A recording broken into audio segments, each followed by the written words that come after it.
Hoy, en este escenario donde la palabra intenta siempre abrir grietas de luz, necesito hablar de una sombra que persiste, que no retrocede, que se aferra como un moho a las paredes de nuestra sociedad, la violencia de género.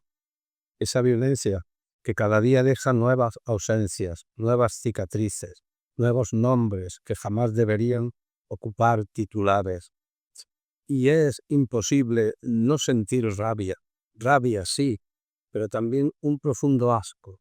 Asco cuando la tragedia se repite y aún así hay quien prefiere mirar hacia otro lado. ¿Acaso cuando la muerte se convierte en estadística y todavía escuchamos voces en despachos, en escaños, en tribunas públicas que se atreven a negar lo que es evidente, que dudan de las víctimas, que diluyen el horror en discursos tibios, que juegan a desmontar una realidad que por desgracia conocemos demasiado bien?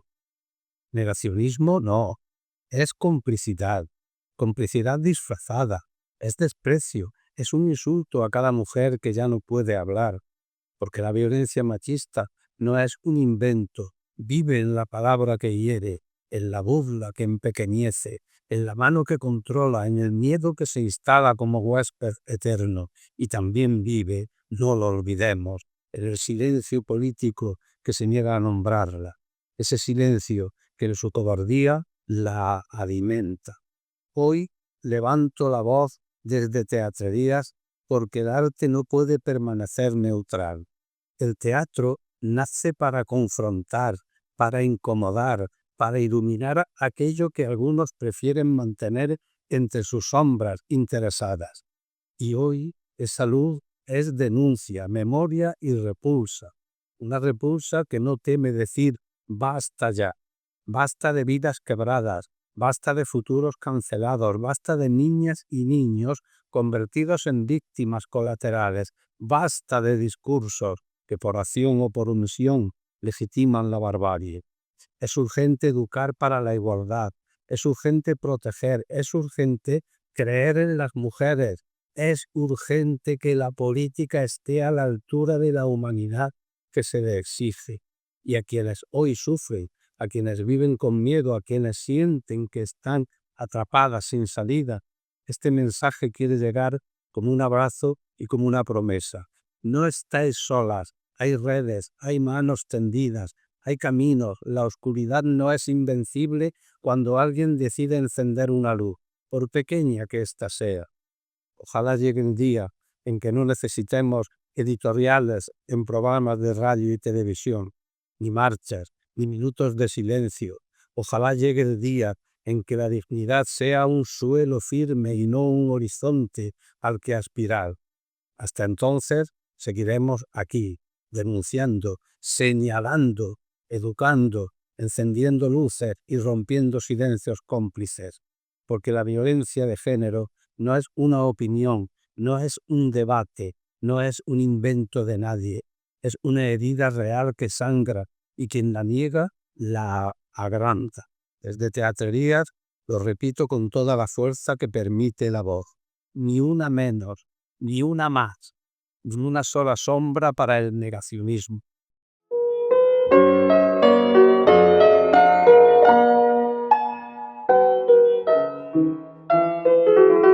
Hola, ¿qué tal, amantes de Thalía?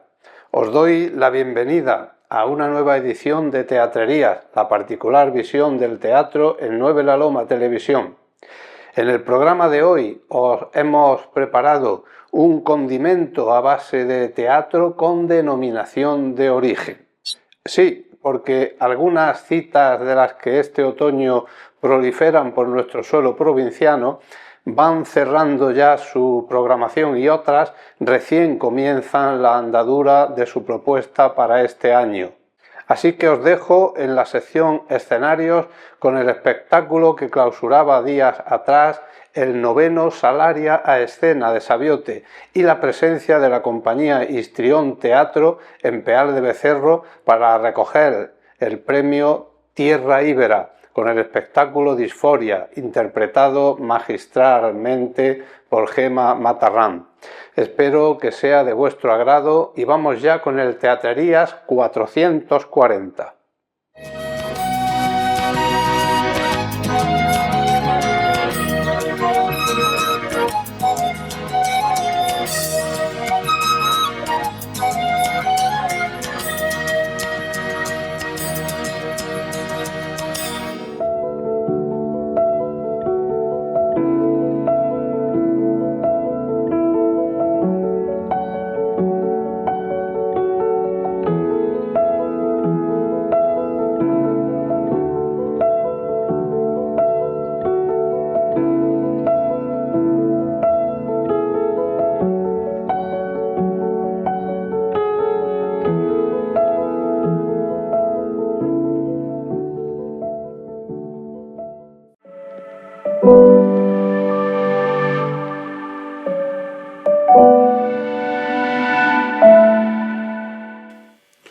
Hoy acercamos de nuevo nuestra cámara al Festival Salaria Escena en Sabiote para dar a conocer el nuevo trabajo de la compañía El Atrio Teatro, El Círculo de Tiza, una versión libre de Según Garrido del texto de Bertolt Brecht, El Círculo de Tiza caucasiano. Su director es este señor que está aquí conmigo, Segundo Garrido, y nos acompaña pues para hablar de la obra, del texto, del proceso que han llevado a cabo hasta construir el espectáculo que presentan hoy en Sabiote, y también, ¿por qué no?, pues para dar un repaso cómo está el teatro amateur en esta santa provincia. Así que comencemos. Segundo, bienvenido de nuevo a las teatrerías de Nueve La Loma. Bien hallado, Vicente. Bueno, pues abordar, yo siempre cuando hay una compañía amateur o vocacional, como a mí me gusta llamarla, que hace un texto de alguien que no son los autores de siempre que las compañías amateur cogen, pues me gusta, y entonces pues Bertolt Brecht pues, ha sido uno de mis referentes siempre en el mundo del teatro. Pues como decimos, abordar a Brecht en una compañía amateur, pues yo creo que es algo importante porque por lo menos no es habitual. Entonces, dime, ¿qué te movió a ti a acercarte a trabajar el Círculo de Tiza del icónico autor alemán? Pues por dos razones. Primera, porque era una obra que no se ha visto demasiado en los círculos, ni siquiera profesionales, de unos años para acá.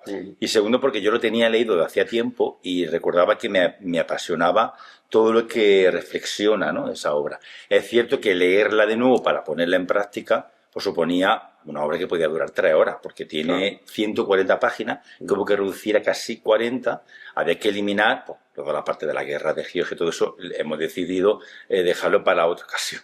Y centrarnos solamente en las vicisitudes que pasa la protagonista para conseguir que se entienda, porque al final en el juicio es como el juicio de Salomón, pero al contrario, es decir, quien realmente tiene derecho a tener ese bien es la persona que más lo ha cuidado, no la persona que de origen sería la dueña legítima. Y ese es el panorama que hemos querido plantear en la obra. La verdad es que el conflicto que marca el texto original de Brecht es de esa madre biológica que quiere recuperar su hijo porque en la guerra que ha mencionado Segundo, pues tuvo que dejarlo abandonado y lo crió una criada. Entonces se centra en ese contexto, un poco retrotrayéndonos en la historia al juicio de Salomón. ¿Por qué ese enfoque, precisamente? Y más una compañía de cómicos que representa ese juicio de Salomón. Sí, porque al decidir que no íbamos a ser campesinos con los problemas agrarios que en su origen tenía, como también queremos darle un toque de pequeño humor, no creo que sea una comedia en sí, pero sí que tiene muchas partes, pues humorísticamente hablando, porque le hemos dado unas representaciones así. Entonces, claro, era buscarle, no podemos ser campesinos y vamos a ser en principio como una especie de comerciantes o unos vendedores ambulantes, y al final decidimos, pues, o buhoneros precisamente, y al final dijimos, bueno, pues como comediantes aparecemos como tales, aunque rápidamente empezamos ya a transformarnos casi en más de 45 personajes, entre los 6, ¿no? O sea, que ese es el reto que hemos tenido en esta obra. Que el original tenía como, no sé, 30 y tantos personajes, que son diferentes personas, era un elenco enorme, pues plantearnos hacerlo con solo 6, pues era también un reto. Es decir, vamos a hacer todos los personajes, pero solo entre nosotros. Basándonos en algún tipo de teatro que hemos hecho en Granada también, y se fundamenta en eso, ¿no? En hacer cambios de personaje, cambios de vestuario, de registro, de voz, y entonces pues hacerlo, centrarnos más en eso que en cualquier otro de los temas. Esa es una fórmula también muy interesante en las compañías vocacionales, por eso, porque juega al teatro dentro del teatro. Efectivamente, el teatro dentro del teatro, esa es la... Bueno, pues hablando de teatro, el teatro de Bertolt Brecht, tú sabes que para eso lo has estudiado en este acercamiento al maestro, pues tiene mucha fuerza visual y musical sobre todo. Sí. ¿Cómo habéis resuelto en vuestra versión ese tema, el de la música sobre todo? Me apasionaba mucho lo de ser yo el cantor, que fuese recitando todos los diferentes pasajes de la obra. Pero hemos decidido dejarlo en pequeñas 2 o 3 pinceladas de canciones, y el resto va todo recitado. O sea, en lugar de cantado, va recitado por medio de unos personajes que somos como los cuentistas, en lugar de ser cantores, solamente vamos recitando las partes que aclaran lo que va a pasar después por medio de los personajes, que somos los mismos. Nos bajamos de un peldaño y empezamos a hacer el personaje. Nos subimos al peldaño y relatamos de una base neutra lo que está pasando o va a pasar en el escenario. Y así lo hemos decidido hacer. Pues yo creo que va a ser una forma muy respetuosa con el texto original, porque la enjundia de Brecht la vaya a tener. Yo creo que sí, que no estamos para nada discriminando su teatro épico, pero tampoco podíamos abordar un tema tan complejo como su teatro a estos niveles, ¿no? Con 6 personajes. Entonces hemos decidido hacer algo digno, pero al mismo tiempo asequible para nosotros y para el público. También que sea muy entendible, que sea muy agradable de ver. Pues muy bien. De nuevo acudí, segundo, a este Salaria a Escena, un festival que ya se ha hecho como, yo creo que es una cita referente y se ha convertido en apetecible, sobre todo para las compañías, aunque en la programación de manera muy acertada, creo yo, el Ayuntamiento de Sabiote pues combina, digamos, propuestas profesionales con propuestas vocacionales, pero bueno, es una cita, como digo, muy apetecible. ¿Qué significa para vosotros el Atrio? Una compañía volver varias veces a esta cita quiere decir algo. Bueno, ya llevamos 6 convocatorias en las que hemos acudido, y además han sido continuadas.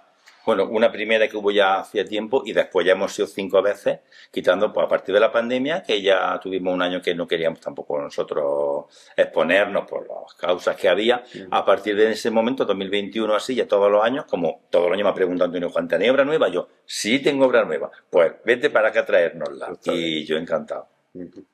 Bueno, ahora nos vamos a centrar un momento, porque yo lo vuelvo a decir, lo repetiré, mientras siga la situación en la que el teatro amateur de Jaén está, pues mientras siga yo voy a seguir denunciando la cosa. Entonces, yo siempre digo, segundo, y me lo habrá oído decir algunas veces, que Jaén es una provincia que no mima a su teatro vocacional. Últimamente ya han desaparecido pues muchas cosas, los circuitos en los que las compañías amateurs pues teníamos una cierta, yo qué sé, que te veías respaldado de alguna forma, sí, porque sabías que ibas a montar, con todo lo que supone montar un espectáculo, una compañía así, pues tenía un soporte de que ibas a representarlo algunas veces, ¿no? En ese sentido, ¿cómo le va al Atrio Teatro en cuanto a Bolo se refiere en la historia? Pues fíjate, ya sabe, además que está bastante miento en esto, queríamos montar la Federación de Teatro Amateur de Jaén, que no la hay, es la única provincia que no la tiene. No, por cierto, se ha montado pero ninguno de los grupos, que eso ya lo he denunciado en Cata, que ninguno de los grupos que empezamos a hacerla, ahora los que han cogido las riendas nos han citado. Pues yo ahora mismo lo hago todo, es decir, porque hemos tenido algunas personas que se han ofrecido a llevarnos un poco el tema comercial, dijéramos, se puede llamar así, de ir trabajando con ayuntamientos, con otras instituciones, es muy complicado y al final, bueno, pues yo he decidido buscar tiempo donde no lo tengo, pues para dedicarme yo a hacer visitas físicas al ayuntamiento, dejarme ver, hacerme notar y sobre todo explicar lo que tenemos. Y en algunos casos, pues la única forma de poder hacer, como de hecho vamos a tener una pequeña gira que hacemos 8 representaciones, de ahora empezamos en diciembre hasta febrero, pues son porque la mayoría de las veces tenemos que hacerlo a taquilla. Vamos con el riesgo de que hay que adelantar una serie de dinero y que luego se recupera o no, ya en función a la suerte, muchas veces que haya el público que venga a respaldarnos o que simplemente que los importes que nos cobran en el ayuntamiento sean más baratos. En otros casos, pues nos piden casi un dinero que casi prohibitivo. Entonces vamos así, en algunos sitios vamos con caché y en otros pues vamos cubriendo con representaciones a taquilla. Es la única manera. Pues aprovecho y me dirijo directamente a mi cámara diciendo eso, que ahí es donde falla la Diputación Provincial de las Tierras de Jaén, en que los grupos amateurs no hacemos las cosas por ganar dinero, entonces no vamos a perder dinero. A taquilla no se puede programar a un grupo amateur, porque a taquilla los grupos amateurs pierden tiempo y dinero en lo que han hecho, porque no es lo mismo que una compañía no conocida en los ambientes teatrales, o sí, pero no tiene nombres importantes, vaya a taquilla. Entonces, por favor, Diputación Provincial, diputados de Cultura, diputada en este caso, pues hagan el favor de retomar las cosas como se llevaban antes y vamos para adelante bien todo. Bueno, pues, segundo, hay una cosa que yo te quería preguntar. En esta versión, valiente por lo que me estás diciendo sobre Bertolt Brecht, ¿qué te gustaría que el público de esta función se llevara de este espectáculo? La reflexión.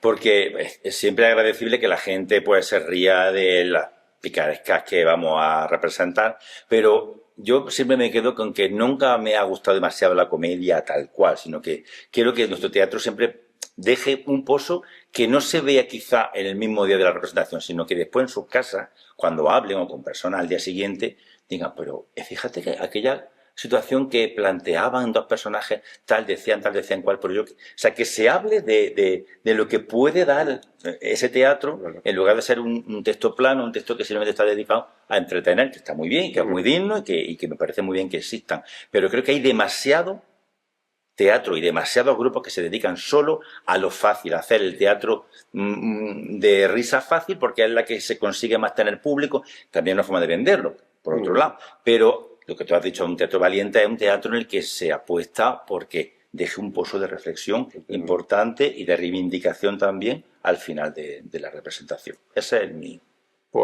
deseo. Llegado a esto, mucha mierda para la función. Muchas gracias por estar de nuevo en Teatrería. Encantado. Y nada, pues a vosotros, hasta aquí nuestra charla con Segundo Garrido, director del Atrio Teatro, y os dejamos con unos minutos del montaje. Con él se clausura del salario de escena y que disfrutéis con un fragmento en imágenes de esta versión del Atrio Teatro sobre el Círculo de Tizo.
Estimados invitados, que nos honráis con vuestra visita.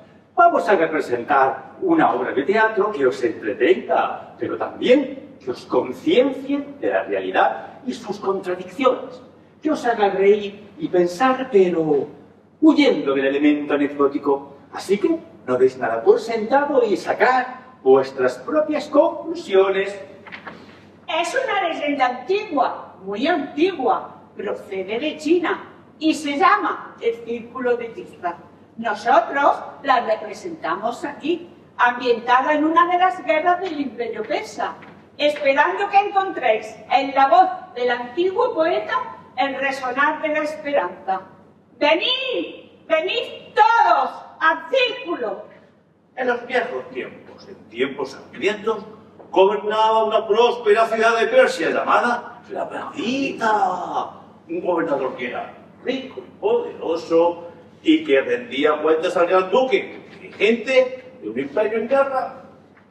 Tenía una hermosa mujer y un niño sano. No había otro gobernador que tuviera tantos caballos en su pesebre, ni tantos mendigos en su puerta, soldados a su servicio y postulantes en su corte. Y a pesar de que sus electores vivían sumidos en la inmundicia y en la pobreza, este gobernador solo pensaba en aumentar sus riquezas.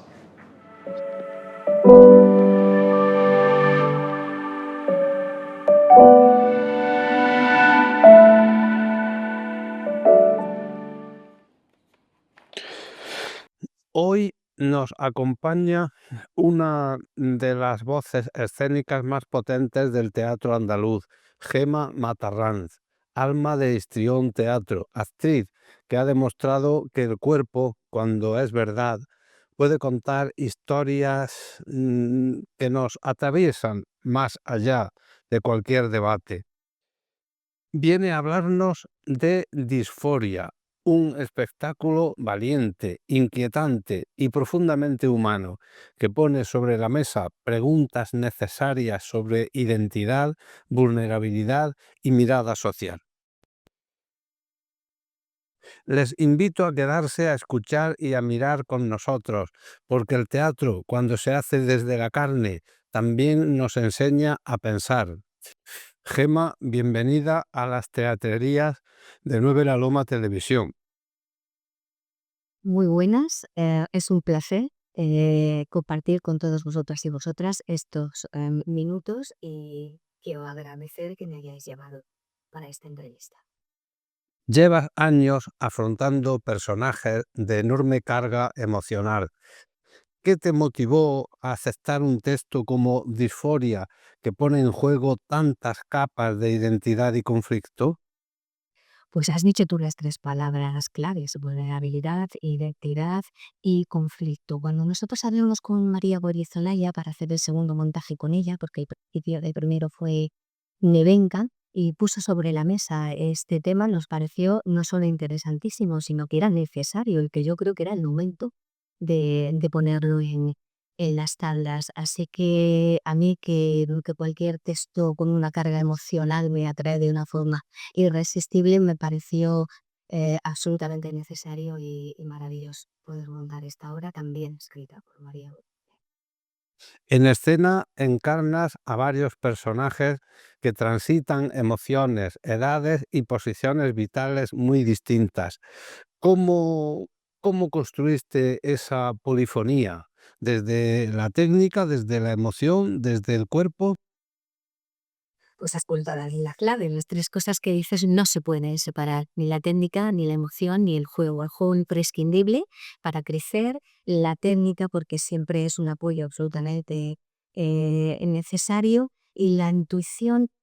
La intuición está bien llevarla personalmente, yo creo que la tengo en determinadas emociones y puestas en escena y en personajes, pero la intuición también me la tienen que dirigir. Entonces la mirada externa de dirección junto con mis capacidades como actriz pues fueron absolutamente necesarios para crear todo este tipo de personajes. Eso y el ir creando poquito, lo indispensable en escena. Yo creo que así es como he desarrollado la creación de los personajes en visual. La crítica habla mucho de tu precisión corporal. ¿Qué manera trabajaste el gesto para diferenciar a cada personaje sin apoyarte en artificios?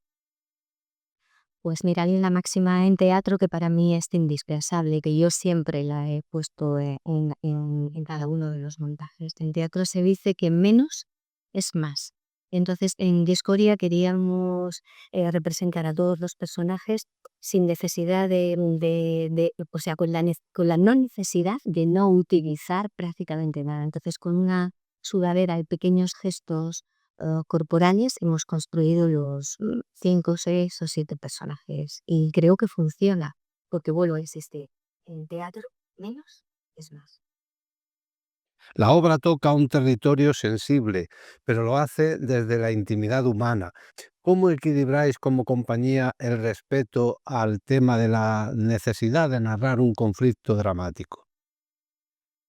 Pues es complicado equilibrar, es complicado equilibrar porque las obras de teatro también las montamos para trabajar, para dar trabajo, para trabajar nosotras y para que tenga una compensación económica. Nosotras vivimos del teatro, pero es indispensable para Histrión Teatro contar.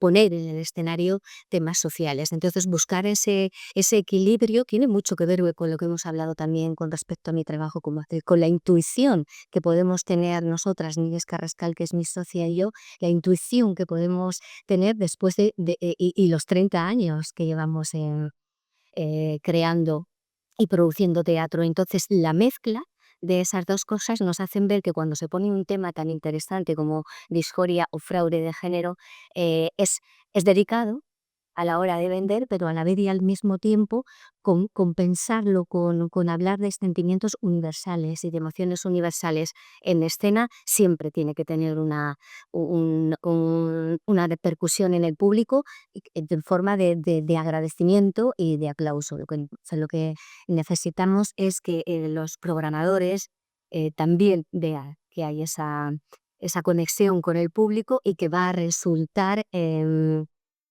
o sea, que van a aceptar que contemos cosas no peligrosas, pero sí delicadas en el escenario. ¿Has sentido que el público reacciona más desde la emoción personal que desde la opinión ideológica?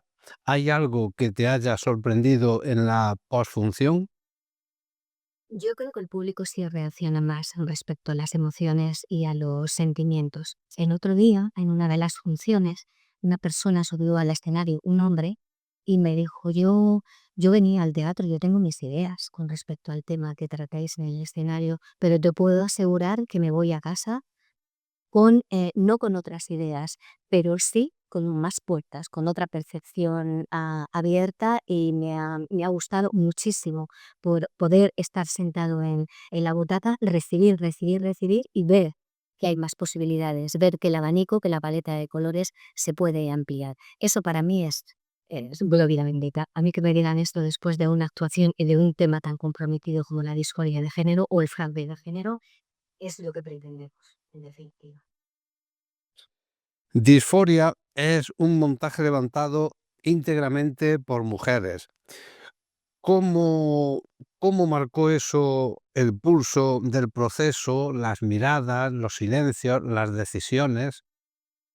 Bueno, es curioso, porque sí que es verdad. Es verdad que es un montaje prácticamente dos personas, dos mujeres en la producción, autora y dirección también mujer.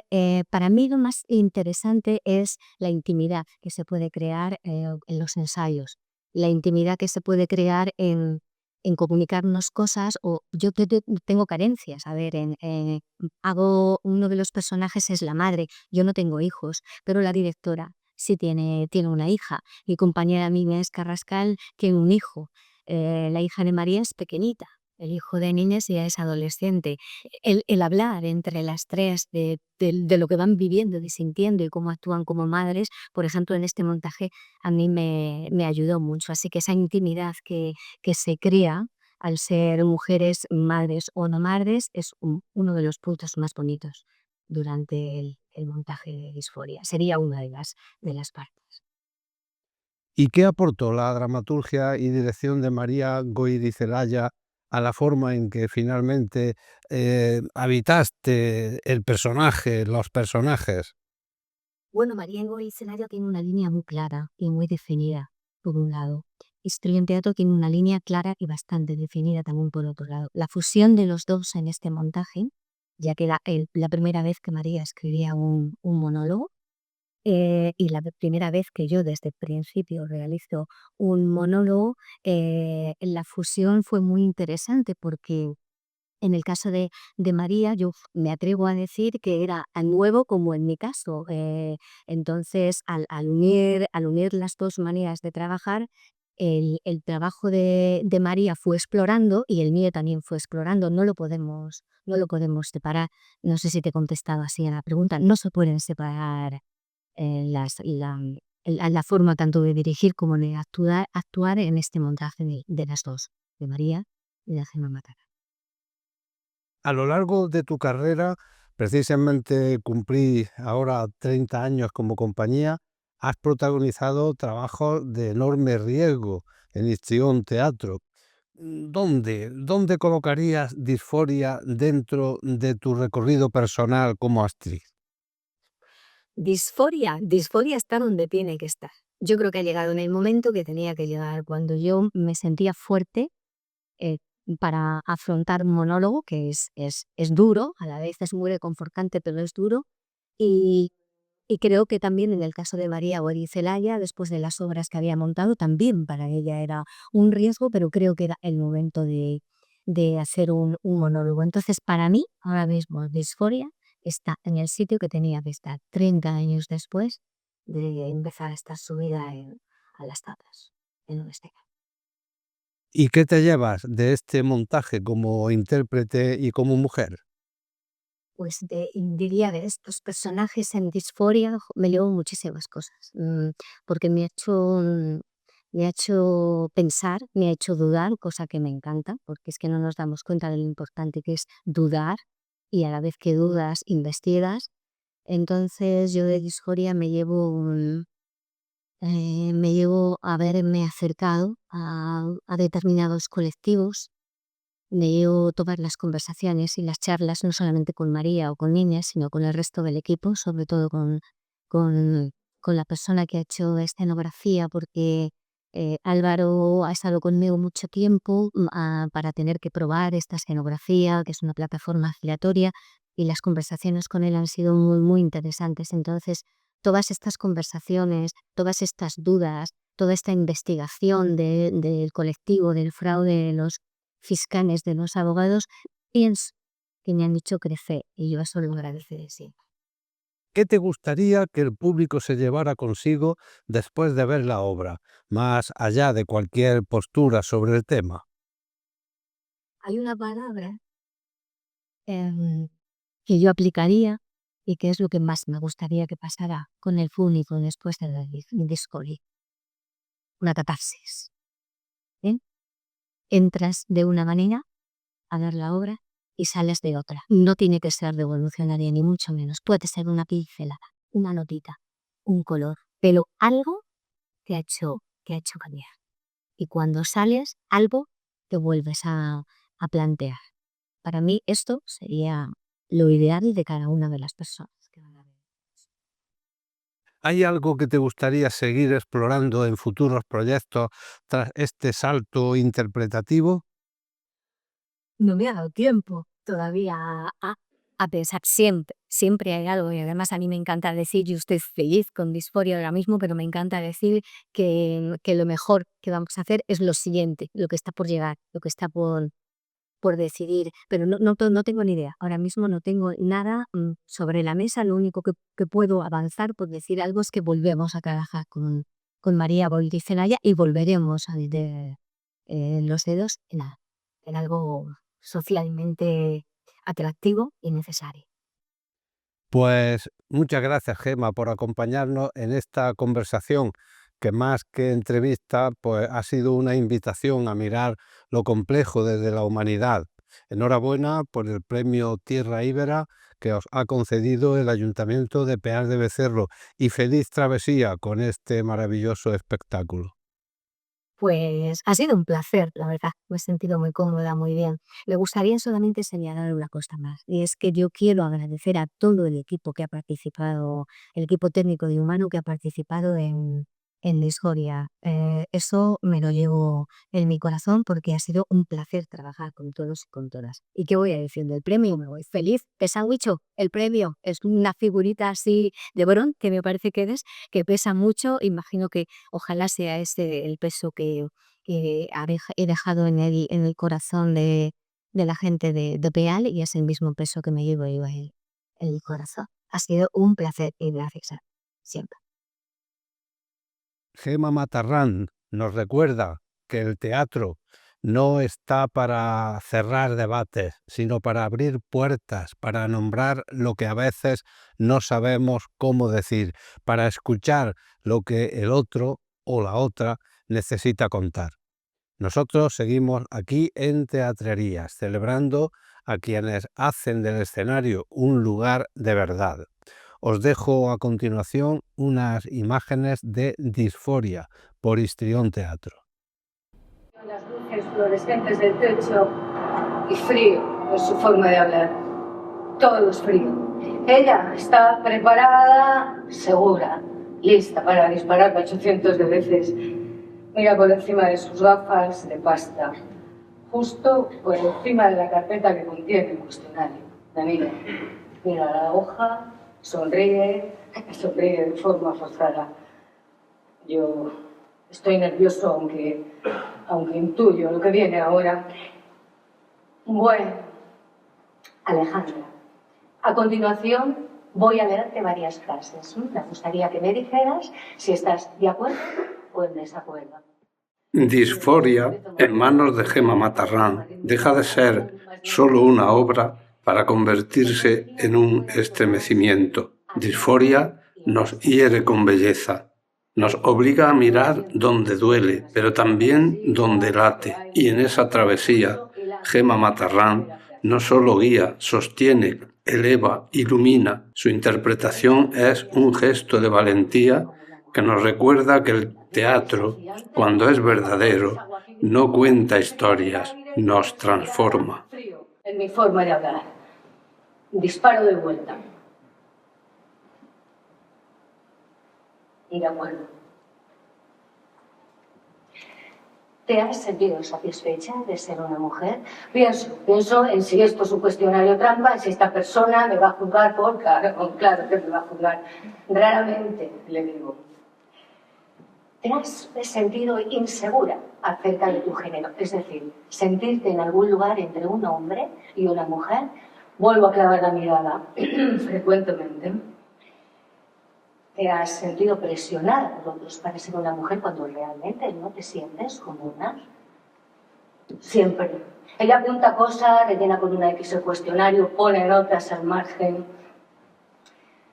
¿Has sentido, dado realmente lo que eres, por ejemplo, las cosas que te gustan, cómo te relacionas con los demás? ¿Que sería mejor para ti vivir como un hombre que como una mujer? Ya sabe perfectamente lo que voy a decir, pero me mira con ingenuidad como si no supiera mi respuesta, como si realmente mi respuesta pudiera sorprenderla. Sí, le digo. ¿Te has sentido infeliz por ser una mujer? Joder, ¿qué cojones hago aquí? ¿Pero por qué mi madre...? Siento sin mirarla, mi pie se mueve más rápido. ¿Te ha molestado tener que identificarte como mujer, marcar la casilla F de mujer en cuestionarios oficiales como pasaporte, DNI, becas? Sí, y le digo. ¿Has tenido el deseo de ser un hombre? Frecuentemente. ¿Y en casa te has vestido actual como si fueras un hombre? A la cabeza me viene el recuerdo de cuando le robaba los calzoncillos a mi tío. Me los ponía, caminaba por la habitación como si fuera un chico. Sí, le digo. ¿Y alguna vez has dicho en la escuela que eras un hombre? La miro fijamente. ¡No me jodas! ¡No! ¿Has deseado hacerte un tratamiento hormonal para convertir tu cuerpo en el de un hombre? Frecuentemente. ¿Has deseado hacerte una operación para cambiar tu cuerpo por el de un hombre? Asiento sin mirarme, pero joder, ¿cuánto va a durar esto? ¿Piensas en ti misma, mujer? No.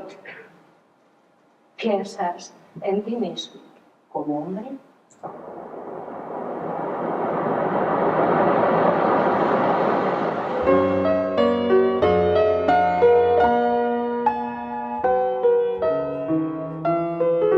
Pues eso ha sido todo por hoy, amigas y amigos, que tenéis a bien sintonizar 9 La Loma los jueves a esta hora. Espero que estas gotitas de ternura para el alma y tibieza para el corazón os hayan envenenado endulzándoos la vida. Bienaventurados seáis cuando ya de la vida el alma esté eternamente rota. Gracias por acompañarnos y sed felices, que eso es gratis todavía. Hasta la próxima, un beso.